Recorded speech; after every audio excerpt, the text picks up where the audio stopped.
Suppose that there was a wisdom that combined all the spiritual and physical laws of our universe into one. Suppose that this wisdom predated all known spiritualities, religions, science, Muhammad, Abraham, Jesus, Adam and Eve, and even the creation itself. Suppose that this wisdom was studied by some of the foremost thinkers of our generation and generations before, from Plato to Aristotle to Socrates to Shakespeare to Leibniz to Henry Moore to Isaac Newton and many, many more souls. Suppose that this wisdom was gathered and collected by some of the most spiritual sages and recorded into books that were lost for thousands of years until now. Our generation has revealed the secrets of Kabbalah. The wisdom of Kabbalah brings answers to every aspect of our life.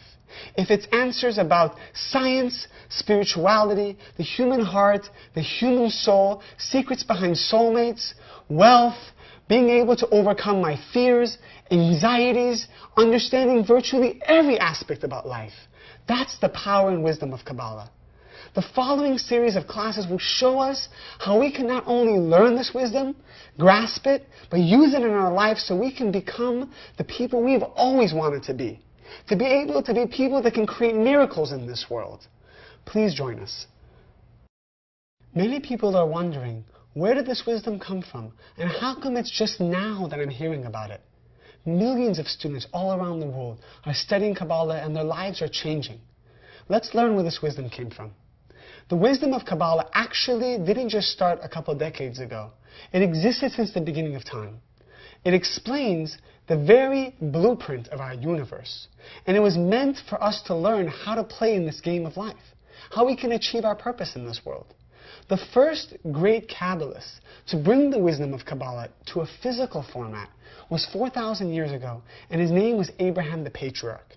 For sure you know who he is. He's known to be the father of the three major religions: Islam, Judaism, and Christianity.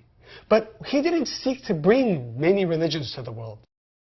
Abraham sought to bring one spiritual faith, one spiritual path that everyone in the world could learn from and transform their nature so that people could come together and see miracles in their lives.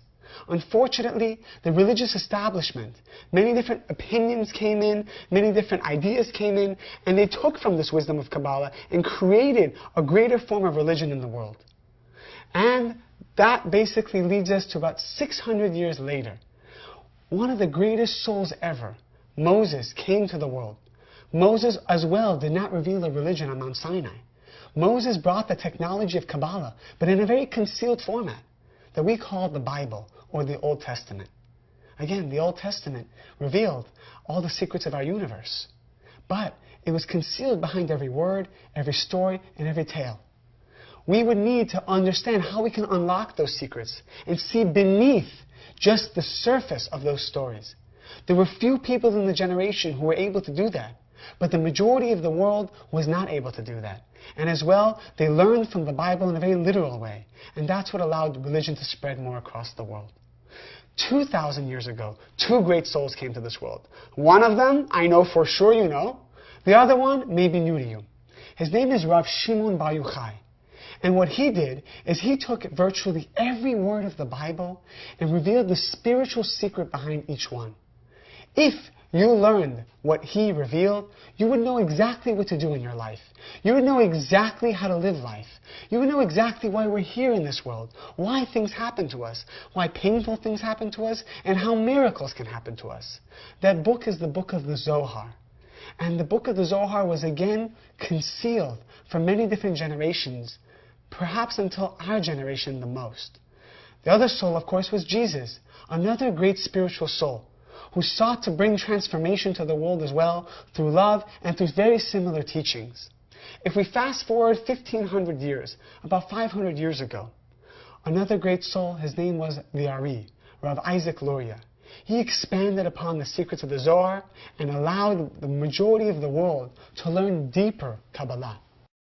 Now, there were many different restrictions that were posed on people to study Kabbalah.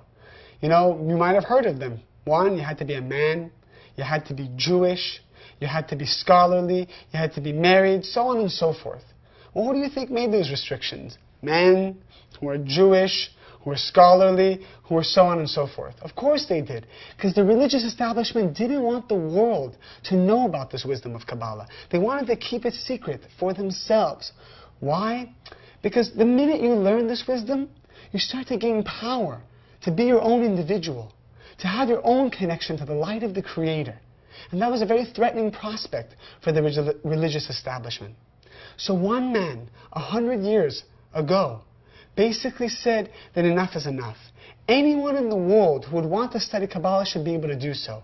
He broke away from the religious establishment, and he started in 1922 the establishment of the Kabbalah Center, which as of today is the largest spiritual organization that is dedicated to bringing the wisdom of Kabbalah to the world on a non-profit basis. Rav Ashlag was the teacher of Rav Brandwein, who was the teacher of the current greatest Kabbalist of our generation, the Rav in Karenberg. And the Rav in Karenberg allowed the Kabbalah centers to come all around the world, to open and to bring the wisdom of Kabbalah in a more practical format for us to learn and to see who we really are, and most importantly, to see miracles in our lives. Now, there are some things that are very important for you to know. Kabbalah, although it's fascinating, although you're going to see it's very intriguing, you're going to learn amazing secrets that are well beyond our time. You'll know more than your peers and more than our generation. You're going to be able to take complete control of your life, absolutely. But you need to know something. Kabbalah is not easy at all. Kabbalah is difficult. Kabbalah requires us to transform who we are, to change who we are. That's something that's very important for you to know. You'll see the more you learn, you're going to get excited. You're going to be amazed by some of the concepts that will be brand new to you. But the most important part is not just to learn. It's to go and to apply. And you'll see that sometimes our nature is very used to being the way we are. And it's going to be stubborn towards change. But let go of that. Don't listen to the stubbornness. We have a power inside of us that can reveal miracles. The minute you learn this wisdom, apply it right away. Something else you need to know, that the purpose of this wisdom is not just so that we're going to be better people. This is not self-help. This is not a quick fix. This is not just something to improve my life, although it will be improved. The wisdom of Kabbalah ultimately is to get to what's called our purpose, which is that I achieve a complete affinity to the light of the Creator. What does that mean, affinity to the light of the Creator? If you can just imagine if the Creator is a perfect force, a force of sharing, a force of creating new things in this world, a force that's not afraid, a force that's not lazy, a force that understands everything, we want to have an affinity with that force.